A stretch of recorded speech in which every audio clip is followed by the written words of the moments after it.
The phone screen burned my eyes in the dim bedroom, its blue glow a cold accusation. It was 2:17 a.m., and Mia's text stared back at me. I'm starting an OnlyFans. It's my body, my choice. You'll understand, right? My stomach twisted, a sick lurch like I'd swallowed glass.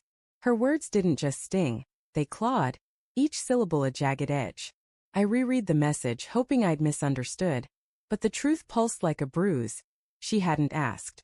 She'd decided. The apartment was suffocatingly quiet, the kind of silence that amplifies every creak of the floorboards, every distant hum of the fridge. Mia was asleep beside me, her breathing soft, oblivious to the bomb she dropped hours ago. I wanted to shake her awake, demand answers, but my hands trembled too much to trust. Instead, I lay there, the phone's light carving shadows across the ceiling, my mind spiraling. Was this about money? Freedom? Or someone else? We'd been together 3 years, our lives tangled like the chargers on her nightstand. Mia, with her wild laugh and paint-splattered jeans, was my anchor. I'd moved to this cramped Chicago apartment for her, taken a soul-sucking desk job to split the rent.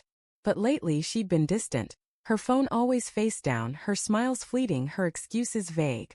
Work's crazy, she'd say, brushing off my questions about late nights at the studio. I'd believed her. Or wanted to. The next morning, the kitchen smelled of burnt toast and her lavender shampoo. She stood at the counter scrolling through her phone, her auburn hair catching the sunlight. I poured coffee, my voice steady despite the storm in my chest. So, about your text last night. Her eyes flicked up, guarded but bright. Oh yeah. I meant to talk to you first, but it just came out. She set her phone down, face up this time, and leaned against the counter. It's not a big deal, Ethan. It's just photos. Artistic ones. You know I've always wanted to do something bold. Bold. The word tasted bitter. You're selling pictures of yourself online. That's not just bold, Mia. That's public. My pulse thrummed in my ears, but I kept my tone even, afraid of what might spill out if I didn't.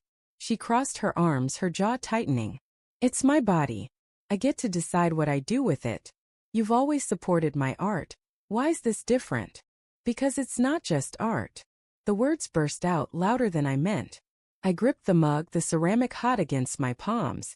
It's intimate. It's you for strangers to see. How am I supposed to be okay with that? Her face softened, but only for a moment. You're overreacting. It's not like I'm cheating. It's just business.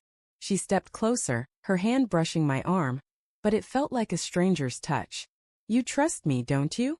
Did I? The question hung there, heavy as the humidity outside. I wanted to scream that I didn't know anymore.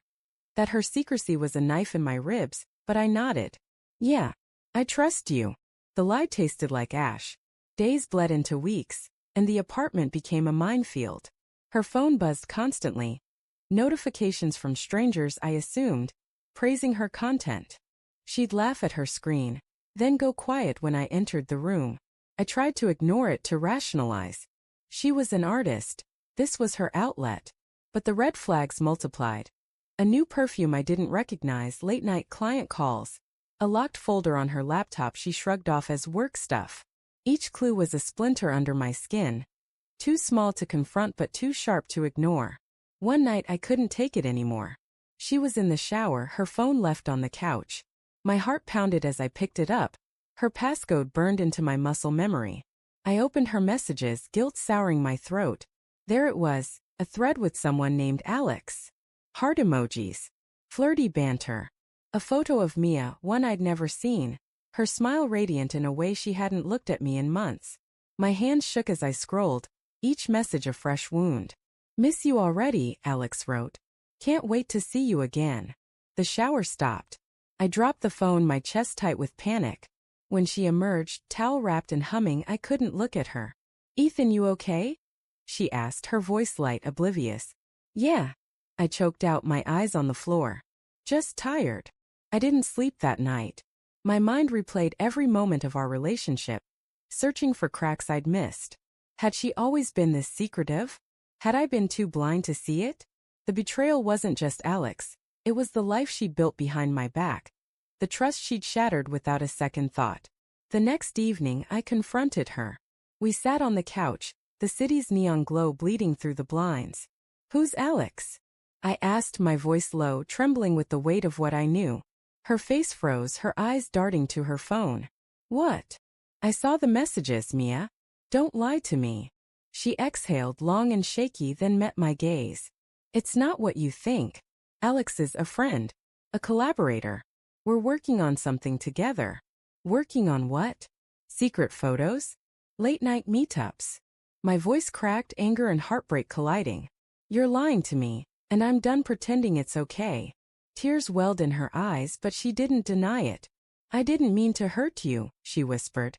It just happened. I felt trapped, Ethan. The OnlyFans, Alex. It was my way out. Out of what? Us. My throat burned. You could have talked to me. Instead, you built a whole world without me. She reached for my hand, but I pulled away.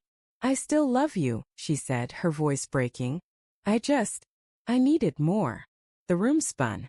Love. The word felt hollow, a mockery of everything we'd been. I stood, my legs unsteady, and grabbed my jacket. I can't do this, I said, the words barely audible. Not anymore. As I walked out, the door's click echoed like a gunshot. The Chicago wind stung my face, carrying the weight of her betrayal. But the real twist came later when I checked my phone one last time. A new message from Mia. I'm pregnant. It's yours. My knees buckled. The streetlights blurred, and the world tilted. Was it true? Or another lie to pull me back? The uncertainty was a fresh kind of hell, one I'd carry long after her betrayal.